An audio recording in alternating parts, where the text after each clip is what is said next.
everybody. Welcome to the Talking Disney podcast. And I'm film critic Rachel Wagner. And I'm here to talk about another of the Disney canon classics. And I'm joined every month by my very good friend, Stanford Clark. Hi. Yes. Can you believe we're already almost at the end of the year? I can't believe it, Rachel. It's amazing. And here, yeah, holy smokes. I mean, how much have we heard about Frozen 2 so long since 2000? And it's here. We're almost here. Next week, we're going to get to see it. Oh my gosh. Yes. Exciting. Yeah, we've been waiting since 2013 for Frozen 2, and it's finally here. And it's almost here. Yeah. It's so exciting. So we're actually doing a double podcast this month. Like we did with Ralph Breaks the Internet. We are covering both Frozen and Frozen 2. And and then we will be back to the random number generator for December. So yes. That will be pretty fun. So yeah, we're just going to dive into Frozen. This can be really, really fun. This is the phenomenon that is Frozen. And we'll talk about some of that, but also, what we think of the nuts and bolts of the film. So it'll be really, really fun. And so, Stanford, what is your just kind of overall thoughts about Frozen? So Frozen as a film, I love. Mm-hmm. I think that the film is absolutely terrific. I love rewatching it again. I just think it's original, yet really fits so nicely in with the genre. Mm-hmm. And I just love it. As a phenomenon, I can't say I'm the biggest fan of Frozen as a phenomenon. I think its popularity is deserved.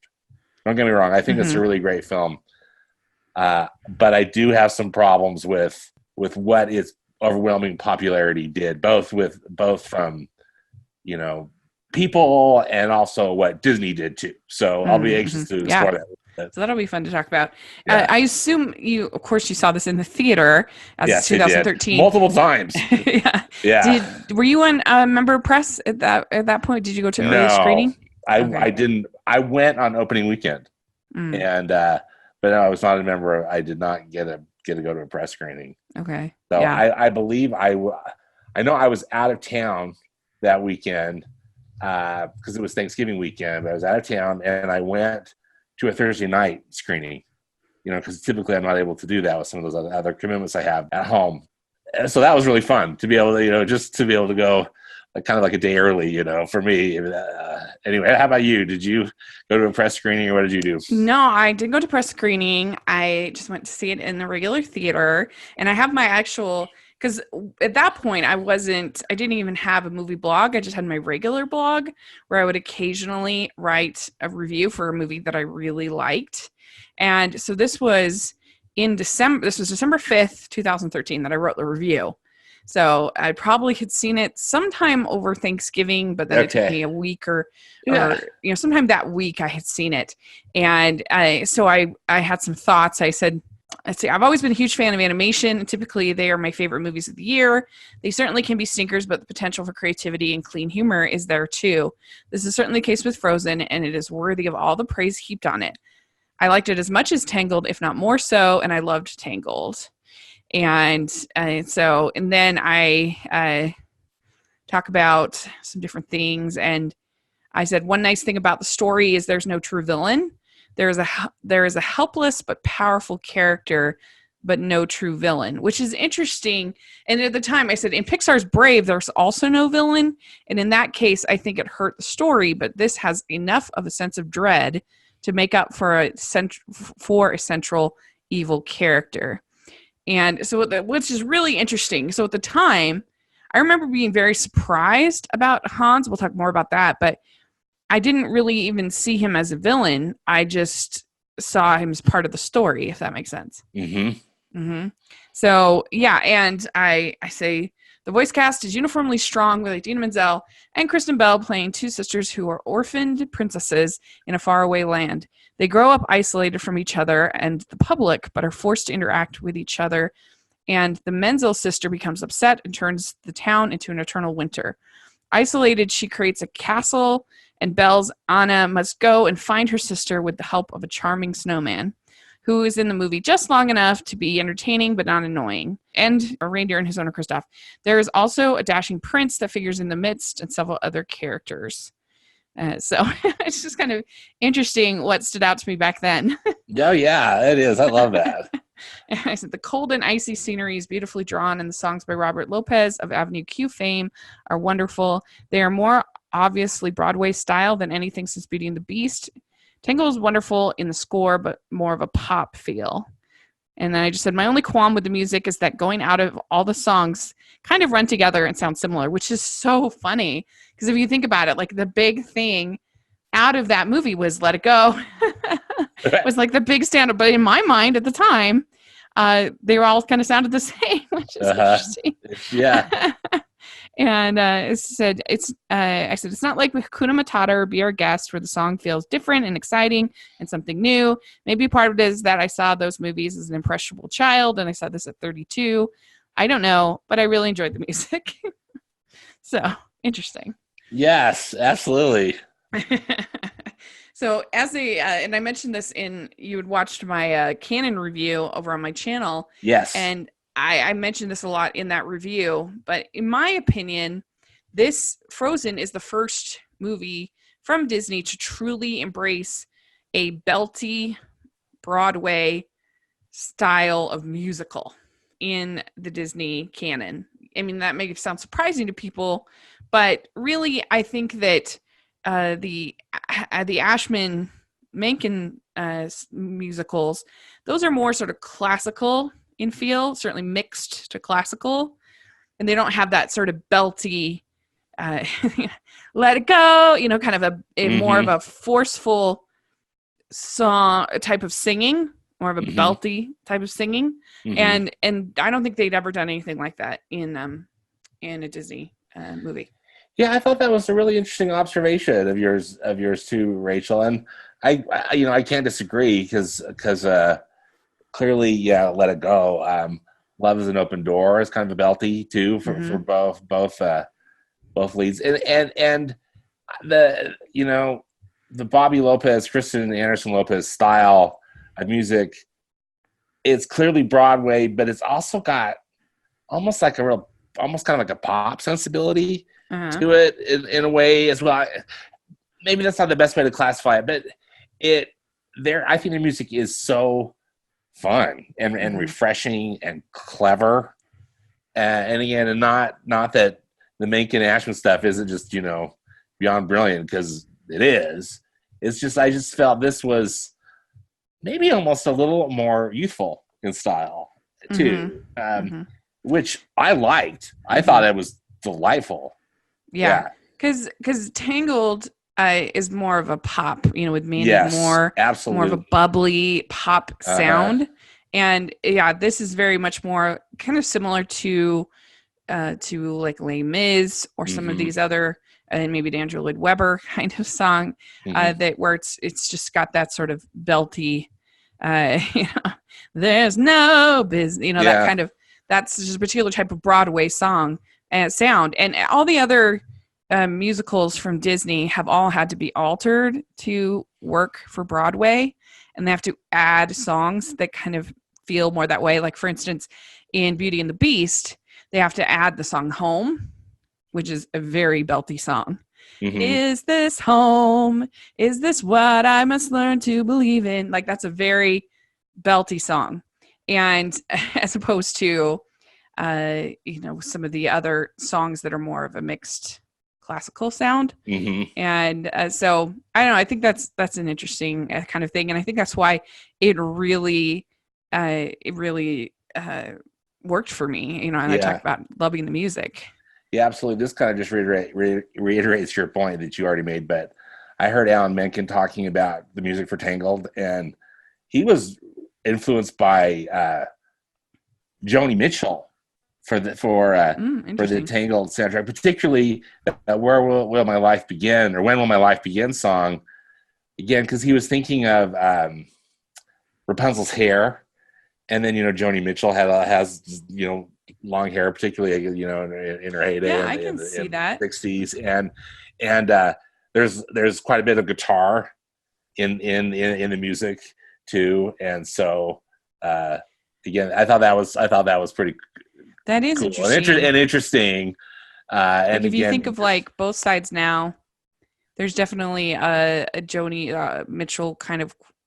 Obviously, it's Joni Mitchell's song, but there's definitely sort of a bubbly kind of quality. mm-hmm, But then there's always sort of that moroseness. mm-hmm, And I think that's probably true there. Not that this is a Tangled podcast, but it's probably true actually in Tangled that there's sort of a moroseness if you really kind of dig down that she's living this crazy life. And but yeah, I think the closest in Disney that Macon probably got to two belt sound is probably Hercules. Yeah, I was thinking Hercules too. Is probably the most of that sort of forward belt sound.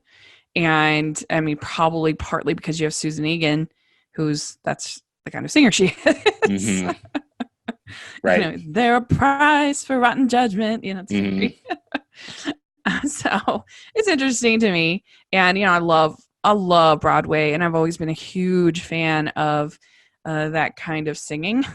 Like when I was in high school, Les Mis was kind of my obsession. I mean, I knew every line to every song. I knew every. I had watched the 10th anniversary of that 10-year anniversary concert. Yeah, which is just so wonderful. So many times. Yeah, and you know, I got to see it, and you know, if Little Mermaid was sort of my obsession as a young girl, and as far as music and movies, Les Mis was kind of my musical obsession in high school, and so it just, that sound, like when Eponine is singing On My Own, you know, like that, like it's just such a great, I don't know, great sound. I love it. It's so raw, it's so vulnerable.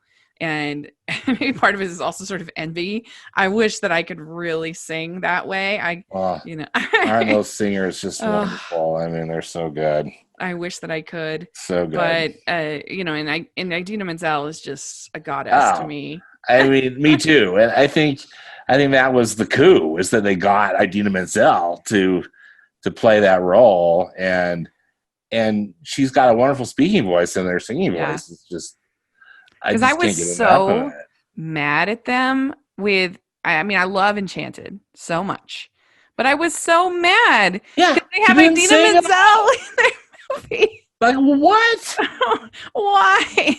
Why did she not sing a song? I was so mad. That was so bizarre. I remember thinking that exact same thought at the end of that movie. In fact, I leaned over to you know, who I was with, and was like, why didn't she sing? I was so mad at the time. What happened? It's just like, you brought Carrie Underwood in? What's going on? Why? When you have Idina Menzel? Just so weird. Like possibly the world's greatest singer, as far as I'm concerned, at least. That just was totally changed with Frozen, and thank goodness, because she's wonderful. And I heard that, you know, Bobby Lopez and Kristen Anderson Lopez too wrote these songs, of course, specifically for her, and, you know, to really take advantage of her range and her interpretation, and they aced it. I mean, Let It Go was, you know, talk about an anthem that, you know, was just remarkable. It just took on a life of its own. Yeah. Another interesting thing in my review is I just say the story has a nice message about family, sisters, and the many forms of true love. It surprised me at points, which is tough to do in a princess movie, and the snowman was very funny. It's completely appropriate for young children, with only one scary snow monster that isn't too frightening and is only in one scene briefly. So I do think that is part of the reason why I love this movie so much, is because I have 3 sisters, and sometimes I don't understand them. And they don't understand me, for sure. And it can be so frustrating because you want to help them and you want to be there for them. And we have a big age gap in my family between us 4 girls. And so it can be kind of just frustrating when you when you have, I really related to both Anna and Elsa's experiences and just the dynamic of these sisters. And that was something new we never had in a Disney film before. Oh yeah, Siblings. absolutely. And that's so interesting. I appreciate hearing your take on that, Rich, because I can't relate to the sister part, Yeah. but the it was so, I think, so unique for a Disney film to explore that. And I had heard Jennifer Lee, who was the co-writer and co-director of Frozen, Yeah. talk about it, and I think they were having such a challenge with it because initially Elsa was like a full-on villain. I mean, it was going to be Snow Queen, Right. and at whatever point they came up and they decided to make this really into a movie about these two siblings, these two sisters specifically, really changed the tone of the film, and I think it's really what makes it so special too. Yeah, I agree. And people act like, we'll talk more about it, but people act like making that change is like crazy and wow, they changed it. Can you believe it?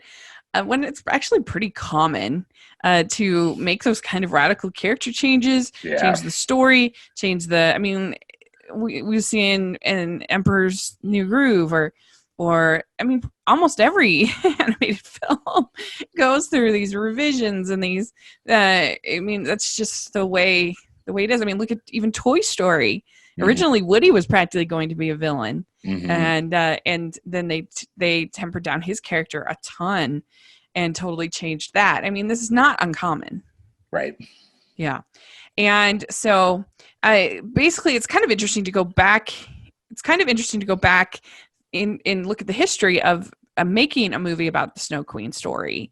It goes all the way back to 1937. Yeah, when it was first proposed. It's been in development for decades, kind of on and off, I think, at Disney. Yeah, going all the way back to Snow White, and which is really interesting. And then it just would kind of get periodically repitched, and then it was finally repitched by Chris Buck, and he had just done Surf's Up over at Sony.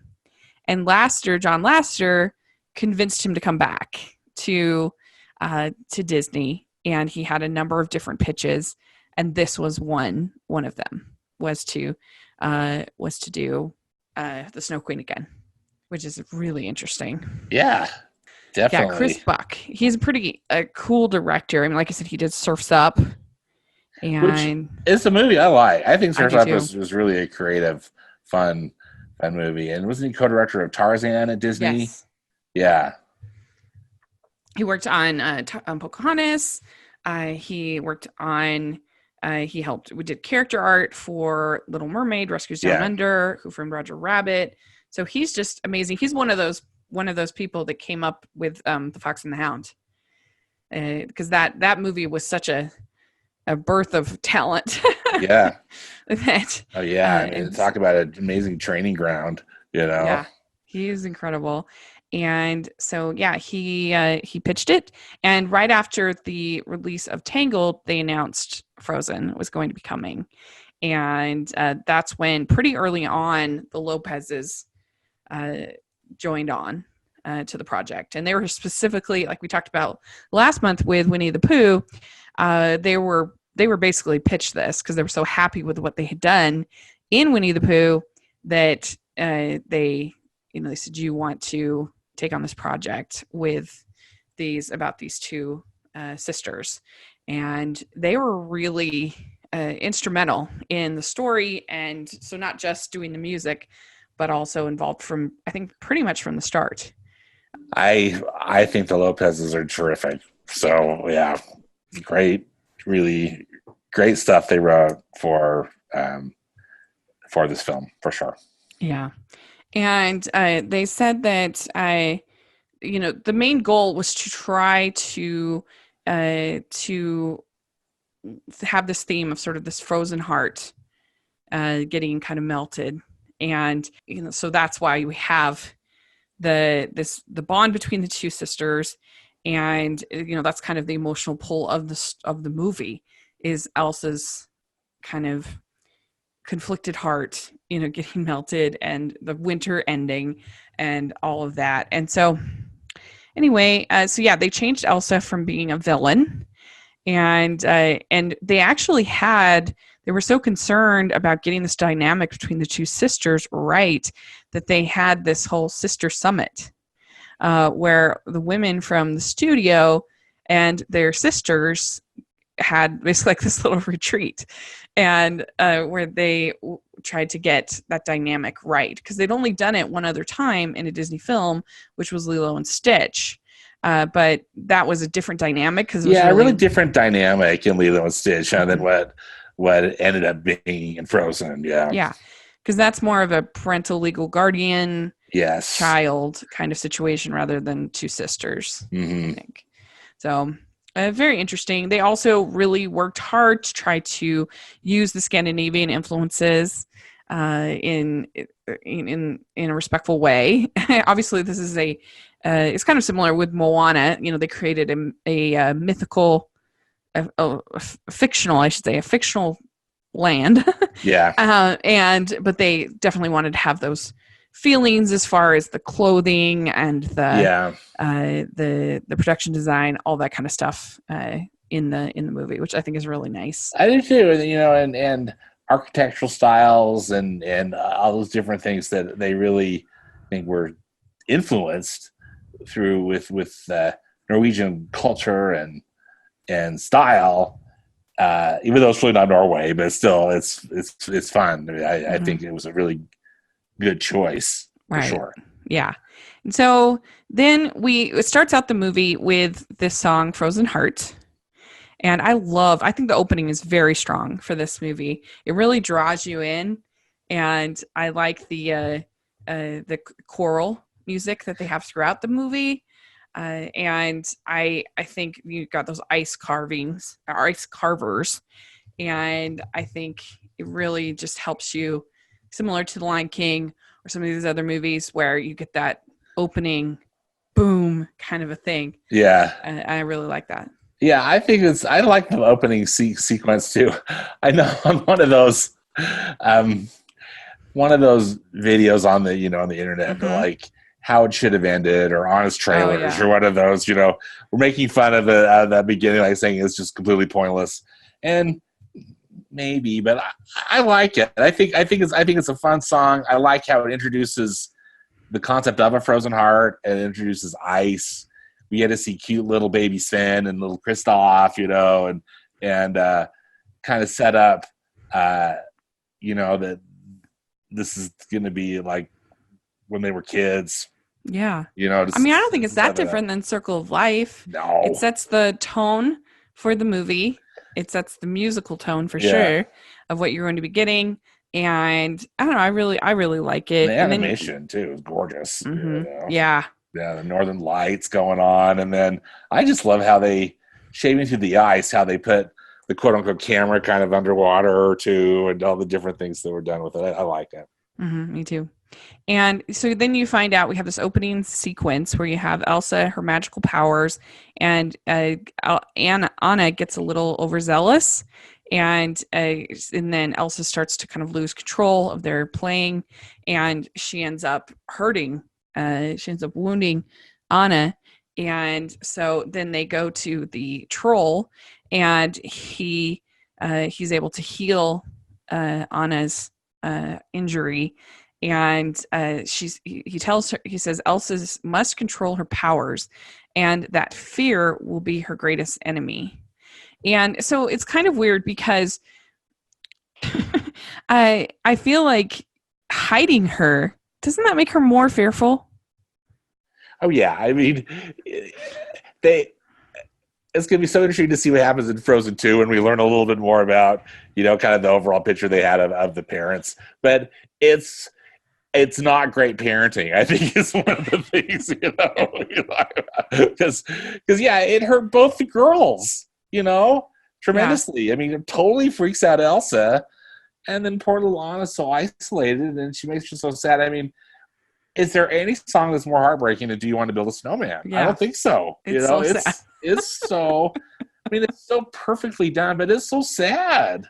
Yeah, because I think that if she had been taught how to control. I mean, I know that they were trying to teach her how to control, but I mean, I just don't understand why they thought it was necessary to hide her from Anna, who could have also helped her to control. I mean, Yes. wiping Anna's memory, I don't quite understand. I mean, if she had this memory that, oh, I got hurt, it's kind of like if you put your hand on the stove, then you're not going to want to put your hand on that stove. So Yeah. as a sister, unless she's just like stupid, she's going to not do what she did that made Elsa do that. Right. And she's Yeah. going to, so I don't know. Yeah. Some poor parenting Poor choices. Elsa. It's just, when she's there in her room just crying and scared, and they're just like telling her to conceal, don't feel, and But I think a lot of people really connected, especially with that line: "Conceal, don't feel, oh, absolutely. hold it all inside. Yeah. Don't be who you're supposed to be. Don't show your, Yeah. for lack of a better word, your magical powers. What makes Yeah. you unique." And so I think that definitely hit home for a lot of people. Oh, I do too. And then I think, from just clearly from a narrative standpoint, it really shows you, it helps explain Elsa's behavior when she finally, Yeah. not really. I mean, but she takes a break from her responsibilities, Because she finally loses it. She finally, she's done. and I mean, she's been exposed. She thinks the people are going to kill her. Yeah. And so I think that exiling yourself from people who are going to kill you, and are coming after you like a mob, I don't think that that's too selfish a choice. I think that, yeah.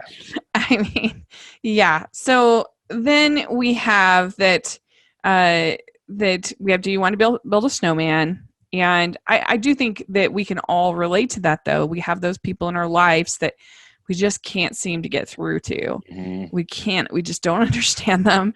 They feel like they're walking in kind of a different world than the rest of us. It can be really frustrating. And I think it was so hard on Elsa because I think Elsa wanted a relationship with her sister, but, she was convinced that she couldn't have one. Otherwise, as you said, she's going to hurt her. Right. And poor Anna's just left in the dust. Like, she's like, why won't my sister ever talk to me? What did I do? What did I do wrong? Yeah. Especially once her parents died, that, I mean, I guess somebody else was raising them. Somebody else was carrying on the mantle or something. I don't know. It's very interesting. And all the servants in the castle. Yeah, you see, yeah. You see some of those servants. And then we have, for the first time in forever, and I do want to point out, I love Christoph Beck's score. I think it's excellent in this. He did a great job. Oh, absolutely. Yeah, I agree. Mm-hmm. The score is terrific. Mm-hmm. Yeah. And yeah, for the first time in forever, this is Anna just, she's going crazy. She's so excited. Yeah. Now, we talked about, how much we love Idina Menzel, and particularly her voice.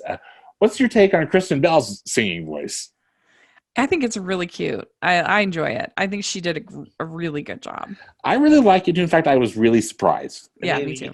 Not having ever really heard her sing, I just think, well, we'll see. And it's perfect. I just thought, she was cute. Really, as you said, really, really, really. Yeah. And I mean, hopefully in this next one, in Frozen 2, we will get a song from Christoph will have a song. I know. But he won't just be singing in his Sven voice. Yeah. Because Jonathan Groff, of course, is incredible. Terrific. Yeah. And Hamilton and stuff like that. Yeah. So, I mean, the character does have a song in the musical, a really good song, actually. And so hopefully they'll put a song in the new one. But I think for the first time in forever is a great song. And it's really, it's funny. And, there's some pretty funny lines in it. And I don't know, she's just a unique character. She's very, a naive character, but a really, really sweet character. Yeah, you just instantly love Anna, and I love in that scene how she interacts with the paintings in that one particular room. If you recall, the animation in that is so fun because you just feel like this is probably how she's kept sane. Here she is, just really alone, and these paintings are kind of what she interacts with, but they just do such a wonderful job. Because she's had to conceal, don't feel. Also, Yeah. she's had to put on a show, probably more so in a way, because she hasn't been hiding. Yeah. So and then Elsa's got a little part in it too, and it's great. So I think it's terrific for both characters for sure. Mm-hmm. Yeah. What's the? Hold on just a second. Let me look at it. I mean, and it's also the only Disney musical I think that has the lines, "Don't know if I'm elated or gassy, but I'm somewhere in that zone." I know.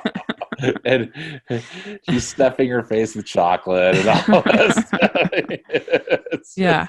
Because for the first time in forever, I won't be alone. Yeah.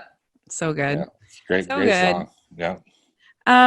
Okay, then we have the coronation, which I love that whole scene. I love Elsa's coronation dress.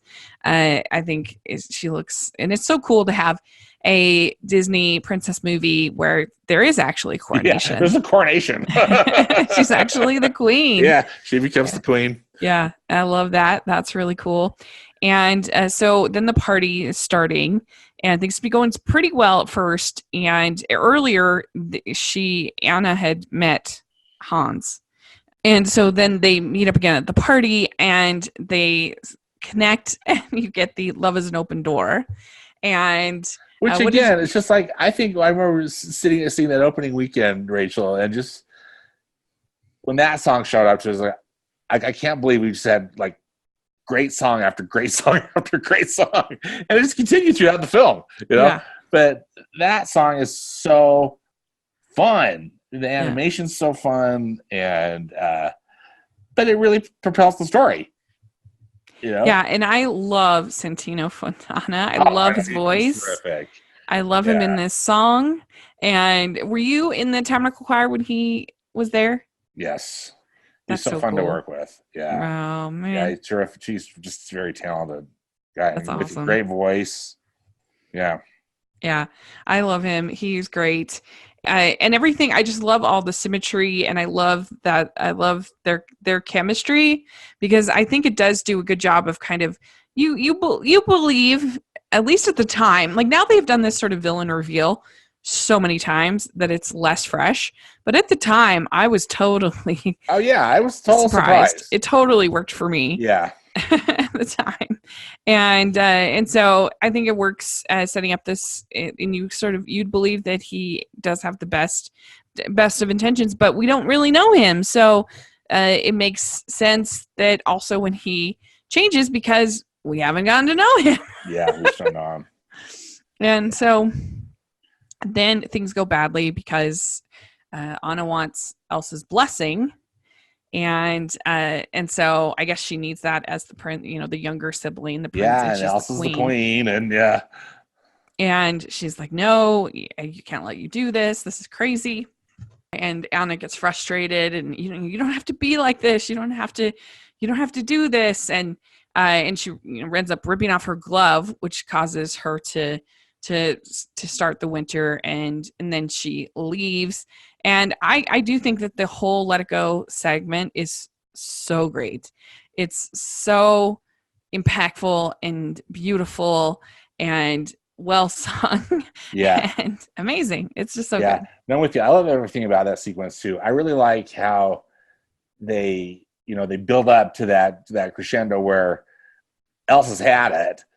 And then all of a sudden her power starts to just kind of unleash itself, and she doesn't necessarily have the control, but when she runs off and she's running on that lake, is that the coolest? With her cape trailing and the little things of ice when she touches the water. Brilliant. And then I'm with that whole Let It Go sequence. It's amazing, that clearly the song, as we talked about, is iconic now, really. But I think the animation that they did was just phenomenal. When she stomps her foot and then that ice castle starts to reveal itself, starts to build itself, and that giant chandelier and all that stuff. I mean, I could watch that over and over again because I'm just amazed at how beautifully it's animated. Yeah. Yeah. And I mean, and it's so deep. You look and you just see like the little sparkles and the little snowflakes and the little what attention to detail that they had in the scene is really impressive. And her snow dust, I've seen some stuff about just the amazing amount of computing power it took, to create how beautiful that dust is, and there's a bunch of it in that scene in particular. It's just so good. Yeah, and I mean, I guess I've always people that are hard on Elsa because they say, "Oh, she's abandoning her people to this winter." Well, first of all, yeah, they were going to kill her, but second of all, who can relate to that of being like just breaking and being like, yeah, and I mean, maybe leaders should be able to handle that in a more seasoned, measured way. But she was young. She's a teenager and who has been treated terribly her whole life, told to conceal who she is. Now everybody knows.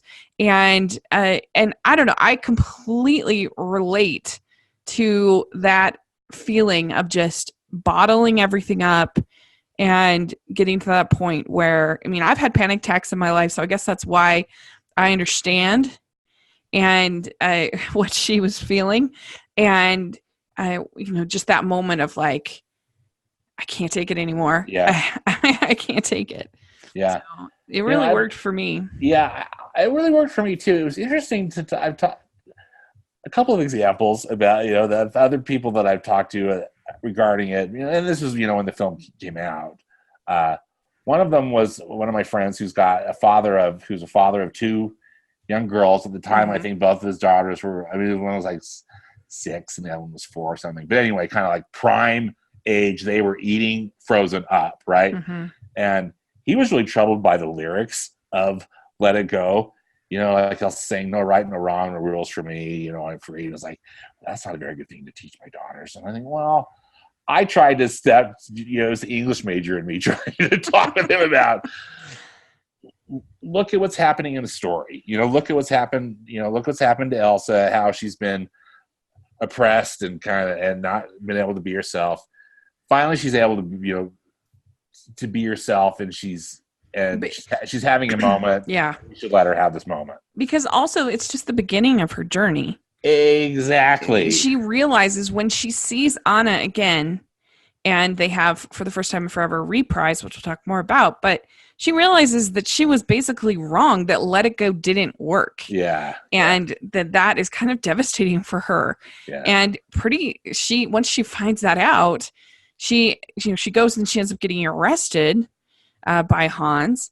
And so she has a journey. That's just the start. Let It Go is the start of the journey for her, in my opinion. That's a perfect way to say it. And another friend talking about this was complaining that Elsa shouldn't be leaving her responsibilities. I've heard that a lot. And again, just thinking, look at what happens in the movie.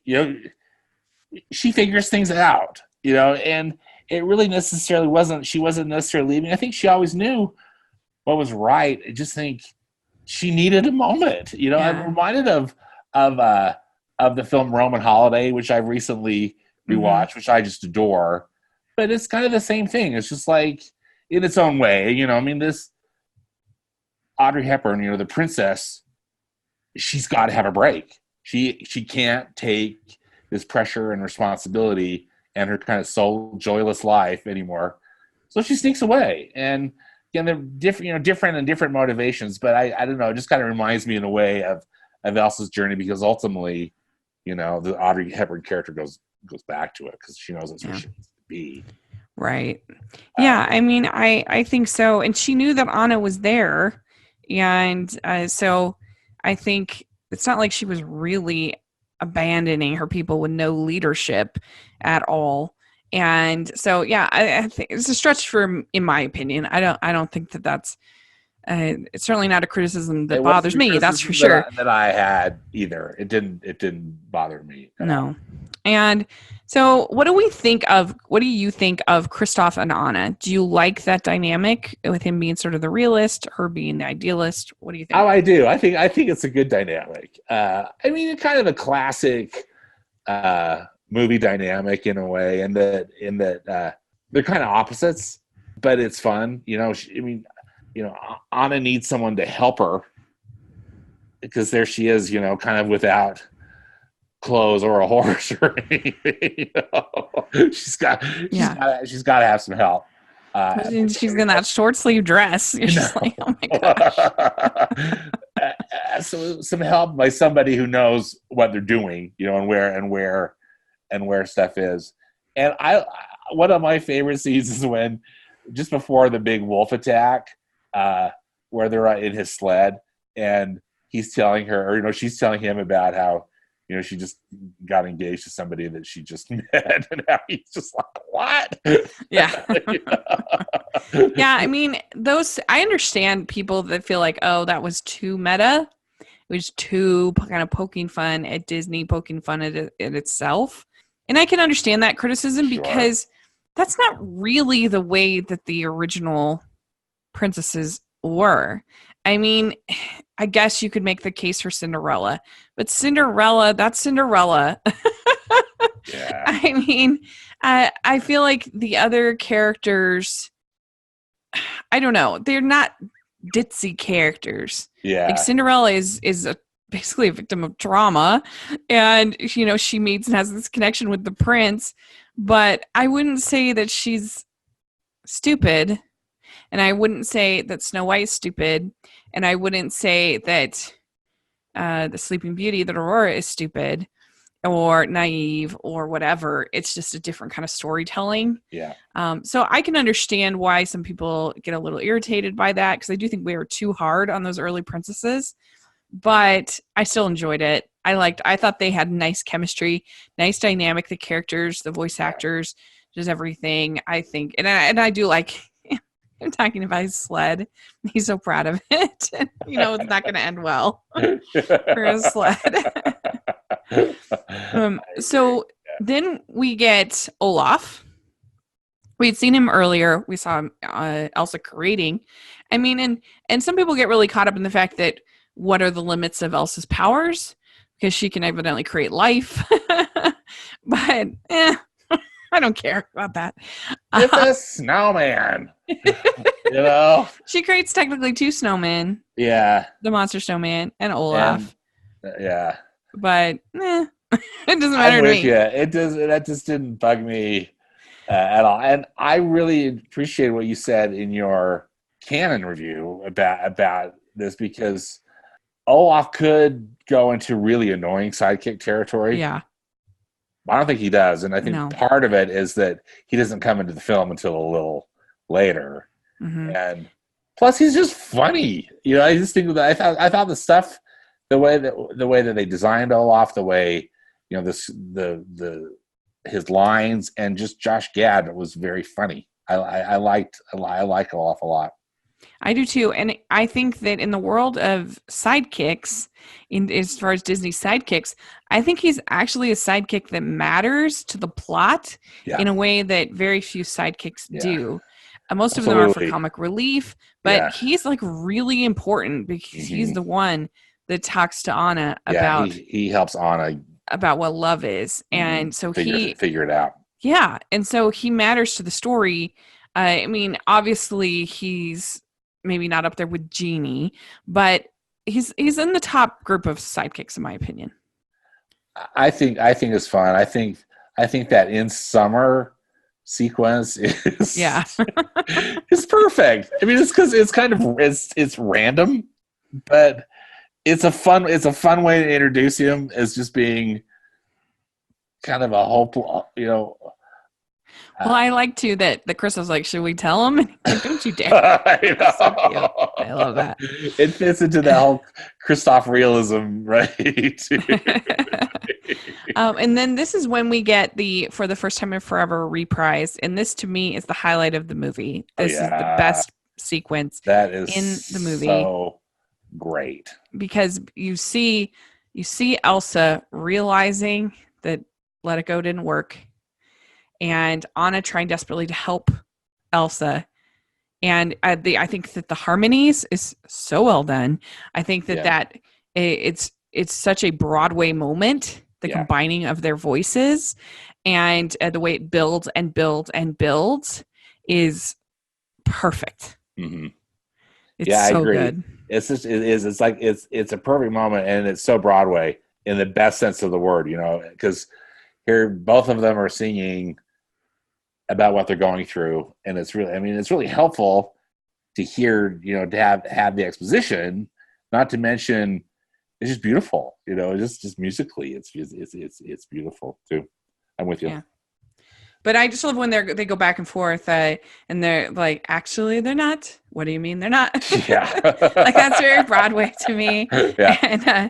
And you, Arundel's in deep, deep, deep, deep snow. It's Actually, so they're great. not. What do you mean they're not? I love that. I just think that's so good. It's a cool way to communicate to Elsa, like, this is bad, like we're in trouble, and Elsa had no idea. She's just been, I think, off just kind of being grateful for a break, and again, who can blame her, because she deserves, she needs it. But, yeah. Then we have this is when we get Fixer Upper, and this is a weird element of this movie, is the fact that just randomly the trolls raise Kristoff, which is really weird. Yeah, that was, because again, it's introduced in the first of the film. Just like, well, yeah, where did Kristoff have any, like, where are his parents? Does he just kind of go work on the ice? Yeah, well, and they don't even have any dwellings. How does he live? It's cold. They don't even have any houses or anything like that. What do they do? When he's around, do they appear? And then when, I don't know. That's, that's something that you can't think about too much. Because I don't think that it is also sort of weird that they want, with everything that we've seen between Anna and Kristoff, that they're so eager for them to get married. Like, right there, they're about to, like, force them into an arranged marriage. Yeah. And yet Kristoff is this character who thinks that's totally ridiculous and crazy. But if he'd been raised by these people, it's sort of weird. And I don't know, the whole thing, I don't think that Fixer Upper is, just as its own song, I don't think it's a bad song. I think it's fine. Like, it's a perfectly cute, bubbly song. And I think it's well sung, but it just doesn't make sense in the story. And so it's kind of weird. And yeah, so it's the low point of the movie, in my opinion. The weakest part. Yeah, I hear what you're saying. I think it's a cute song. I'm with you. The whole kind of arranged marriage seems a little off-putting, but I do like the message of the song, which is really, it's, again, this is a movie about love, and they're talking about love, almost like unconditional love. Mm-hmm. Yeah. And so that part I like, and that kind of helps me overlook some of it. I was frankly really surprised that they kept the song in the musical. I thought for sure that was the Broadway musical, right? Yeah. Mm-hmm. Yeah. Are there trolls in the Broadway musical? I can't remember. Yeah. The trolls are there. They sing Fixer Upper. Okay. Yeah. So I was really surprised. I thought they would change that.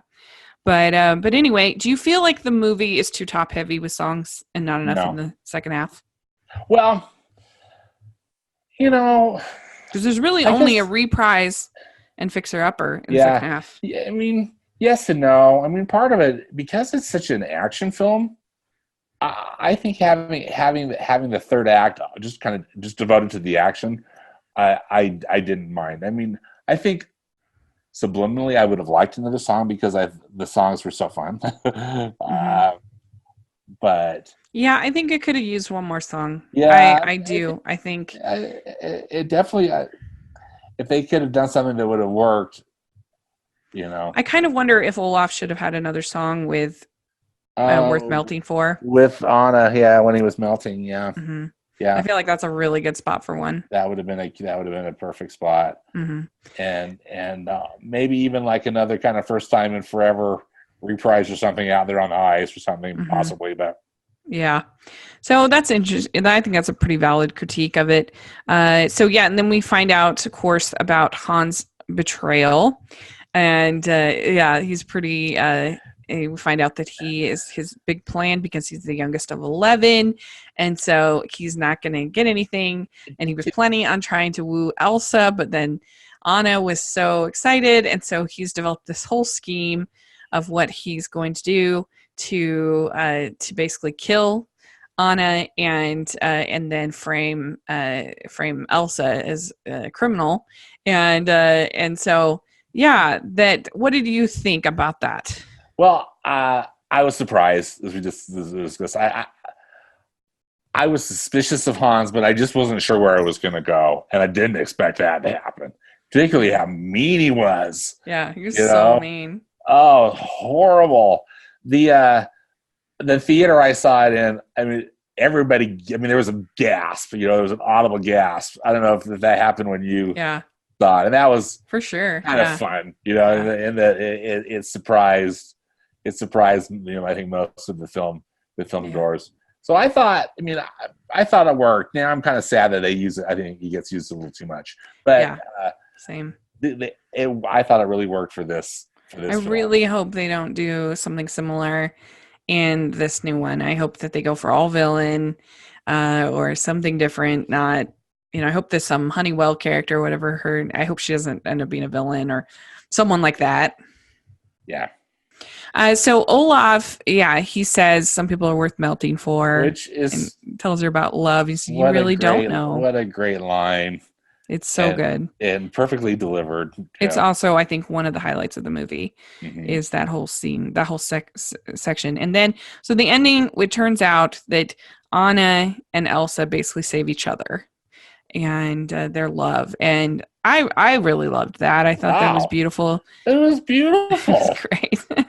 And I mean, especially because, again, because I have 3 sisters, Yeah, that is going to ring especially true for me. I mean, I do have also 2 brothers, big family, but yeah, I mean, as sisters, no, I think there's uh, something unique and special about a sister relationship because I yeah, have 2 sisters too, and then just other women that I know that have yeah, sisters. I mean, there's something special about that kind yeah, of bond. Well, my mother too. My mother had one sister, and yeah, there's something very unique about that bond.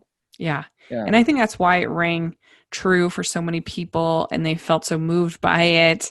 And it was just a different kind of love explored at the core of the movie than it had ever yeah. happened before in this kind of movie. Hmm. And so I really enjoyed that. And I, I know that the response to Frozen was huge and overwhelming and way bigger than Disney had intended. I mean, they didn't order near enough toys and enough. I mean, this was a way bigger hit than they ever imagined it would be.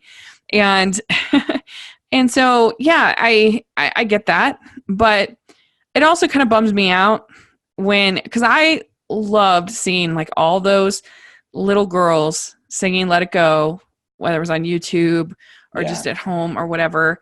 And where I draw the line as far as the people, I'm so sick of Frozen's the worst. Frozen's one of the worst animated movies ever made. I've seen that supposed case being made. And it bums me out that would affect a little girl. Because when I was little, I loved The Little Mermaid. I mean, every day, multiple times a day, singing all the songs. And my brother will tell you, he'll be like, "Oh, Little Mermaid."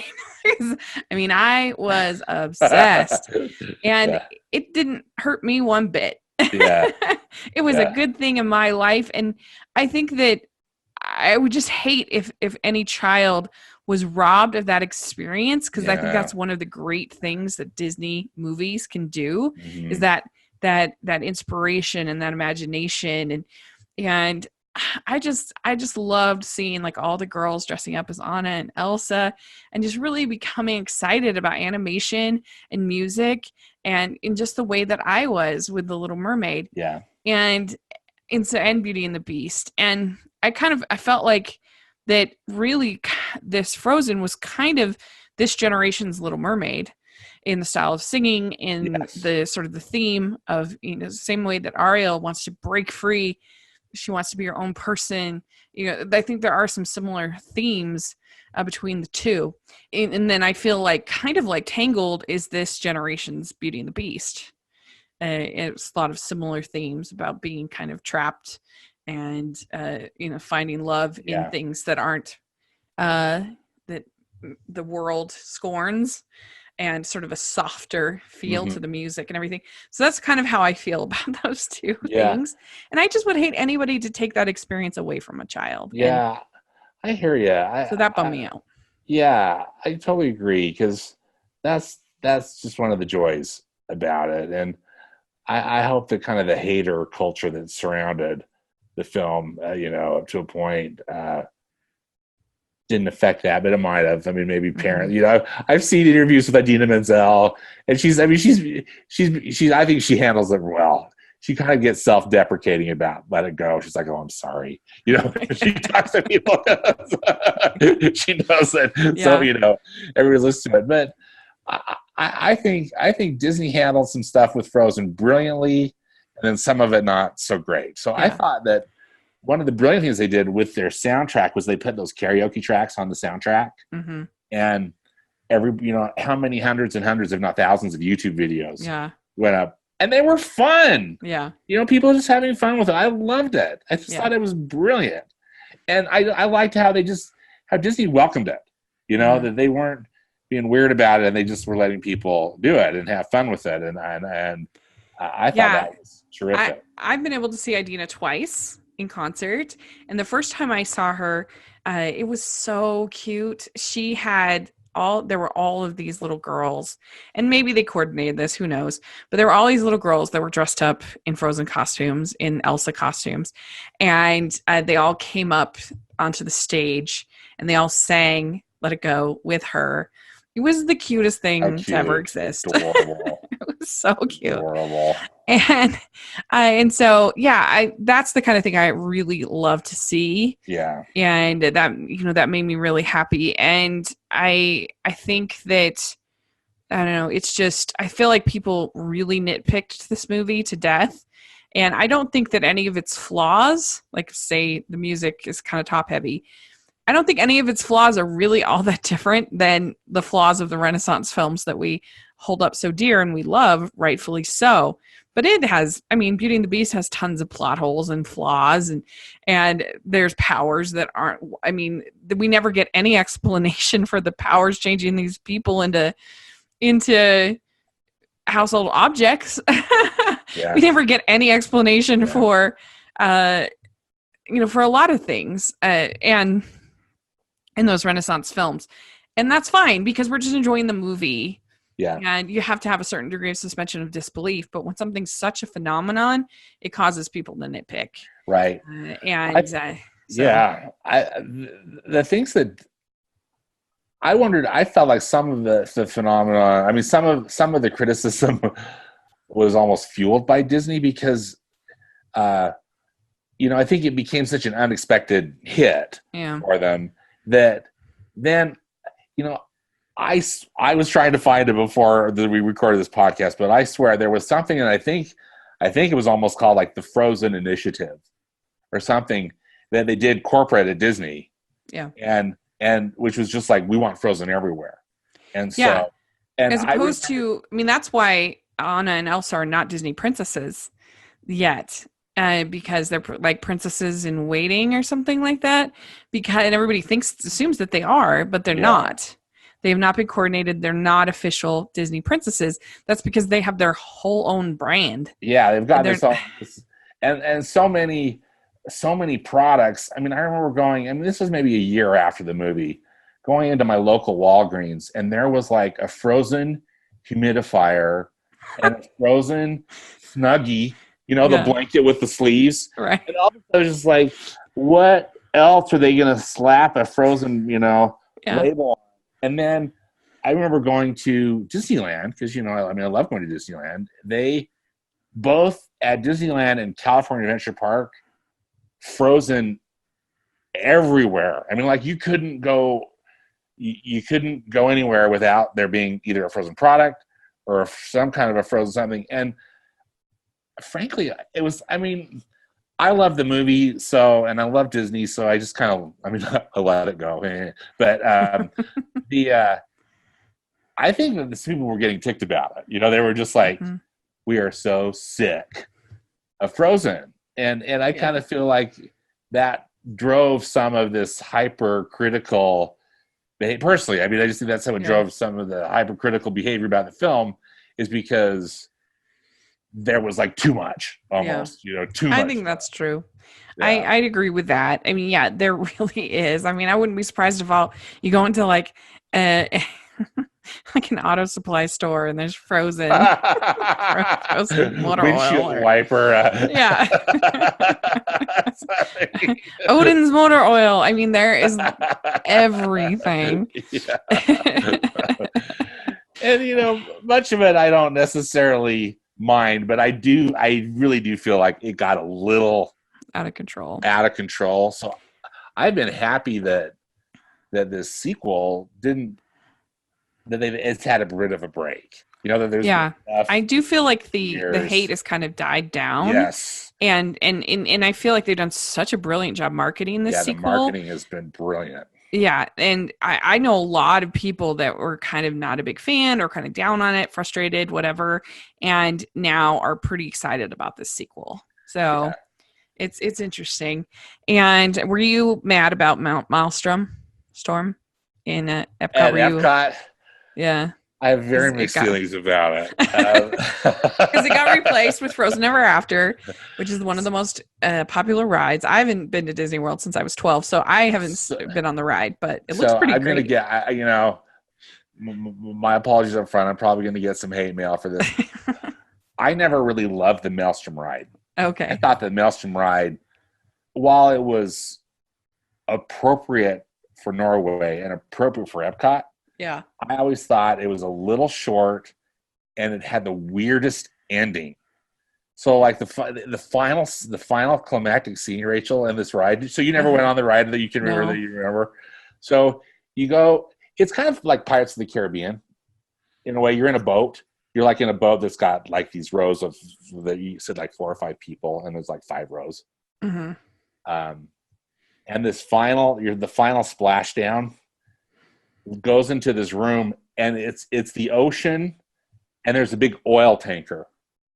It couldn't be uglier. It's just like, it's not like some pretty scene or something. It's just like you're on the stormy ocean, and then there's this concrete oil rig. It's so and then you think that and then you unload the boat. Frozen Ever After was an upgrade then. I thought it was an upgrade because at least it was, and they extend. I think they kept the same track, but they changed where you unload the boat to basically where you load. It was just they just modified it a little bit, and it just made all the difference. And so, and I think they work closely with Walt Disney Animation Studios because there's a lot of really fun stuff in the queue. And so, Epcot. Sorry, I get so nerdy, but I just adore Epcot. But Epcot, traditionally, when it was made, its goal was to be more kind of edutainment, so education and entertainment, and not a lot of Disney characters. There were some walk around Disney characters, but so many people were so upset that this ride got taken out and that a Disney character ride got put in there, and it's not even technically from Norway. It's inspired by Norway, right? As we talked about, it's not truly Norwegian, and that stressed other people. So I personally think the ride's an upgrade. That it's there. I think it's just. I kind of wish that they kept to the true vision of Epcot, but that's with a lot of different things. Not just I can't just attribute it all to Frozen. And it's been a huge hit. There's a giant line for it every day. I think they've got a really cool area. I understand where you can meet Anna and Elsa. Mhm. I haven't been inside this little summer cabin or something that they built, and they did a beautiful. I've only seen the outside of it, but they did a beautiful job with with the design of it, as they typically do with at Walt Disney Imagineering, the Yeah. firm that builds all So the theme park stuff. So anyway, so I had in my last ranking, I had Frozen at number 12. oh nice, Yeah. So I had pretty high, yeah, I'd pretty say. high. And I've ranked Frozen. I did my ranking. I know, I'm so proud of you. It's about time, right? I finally broke down and did it, and I've just got to pull this up, Rachel, because if I'm not mistaken, I put it at number 18. Very good. That's a So good score. it's because again, it's a film that it's 18. It's a film that I really think highly of. Yeah. And one little addendum to my Walt Disney World rant, and thank you so much for hearing me out. What I really wish they would have done is just build a brand new Frozen ride in the Magic Kingdom in Fantasyland. That's what I wish they would have done, and that I think would have been marvelous. But I can see that. still, Maelstrom I think got an upgrade, even though controversial. Yeah. But because I'm not a Frozen hater, I don't. Right. All right. So we had some comments on our Twitter. Yay. So we have Richard Southworth. He says, love it. Great story, characters, humor, and especially music. A wonderful piece of Disney magic. Christian Paystrup says, I haven't seen it since 2014, and I remember not really liking it. My plan is to revisit it for the second one, though, so hopefully I have a whole new perspective. Anne Riddle says, it was really good before all of the hype. I like some Elsa songs and Fixer Upper, but it got to the point where enough was enough. I still like it. I just have other movies that I like more. Then we have Olaf, right? Thanks, PR25, says Saturday was actually the only third time that I'd seen it, and first time I'd seen it in 5 years. But watching it again, it's still not a huge favorite, but I was swept up in the humor, the animation, and drama. Also, I kind of get why it's a Christmas watch for many, not just the winter element, but something about some of the music, especially score-wise, that as why I was watching Olaf Frozen Adventure directly afterward, put me 100% in the Christmas spirit. No stopping me now. That's an interesting take. Animated Antics says, I love it. One of my favorite recent animated movies from Walt Disney Animation Studios. The animation is gorgeous. The songs are memorable. The characters are lovable. And the story is charming Disney fairy tale. I just think it's amazing, and I'm eager for the sequel. Kevin the Critic says, a solid but extremely overpraised and overanalyzed film. And Catherine Kropp says, yes, I feel the same way. I like Tangled better. And then lastly, it's Spectre, S for Spectre says, good on first viewing, but after that, I saw a lot of things that didn't work, like Elsa not being super developed or how Hans' twist comes out of nowhere. While I like the family true love moral, I don't like how it makes self-aware commentary on the old princesses when it was fixed much earlier on. Also, Kristoff, for me, is okay, nothing to cry home about. The music slaps, Fixer Upper, and First Time in Forever are slept on. So there you go. Some different opinions. Some interesting opinions for sure. Yeah. Yeah. So, Great. Okay. Let's do this random number. Okay, so we have number 6. What's number 6? Oh, wow. Do we finally get a package film? I think we might. Yeah, we're going to talk about Saludos Amigos. Yay! Our first package film. Actually, that's what I like. So I'll be excited. I'm glad we get to. I feel like we should do both of them at the same time. Do you agree? Saludos Amigos and the Three Caballeros? Yeah, I think we should do both. Great. Because this one's so short. It's only 42 minutes. Yeah. Yeah. So, and the backstory behind Saludos Amigos and Three Caballeros is fascinating. So it's going to be really fun to talk about. And so, yeah, that'll be great. We will talk about Saludos Amigos for Christmas, for December. Outstanding. And we will still have our episode on Frozen 2. It'll be more of a recap show, almost more of a kind of a thing, as opposed to one of these ones, obviously, that we've had time to marinate on and think about. So, but it'll be a lot of fun. So we'll look forward to that, and let us know what you think of Frozen in the comment section or on Twitter. We'd love to hear your thoughts. We have our Twitter Disney Talking that I'll have in the description section. Definitely, if you can follow us on there. You can also find me at Rachel's Reviews and all over social media, iTunes, YouTube, and on Rotten Tomatoes. So make sure to check that out. And Stanford, where can people find you? Yes, I'm on Twitter at Stanford Clark. And you can find me on my blog and podcast at moviespastandpresent.com. Great. And we'll have all that in the description section. Definitely check it out. We also have our merch store, and we have our patron group, which you can join. It's really fun. Definitely worth your time. And we have giveaways and all kinds of exclusives. So that information will be in the description section. So thanks so much. It was really fun talking about Frozen. And we'll talk to you all later. Bye. Thanks, bye.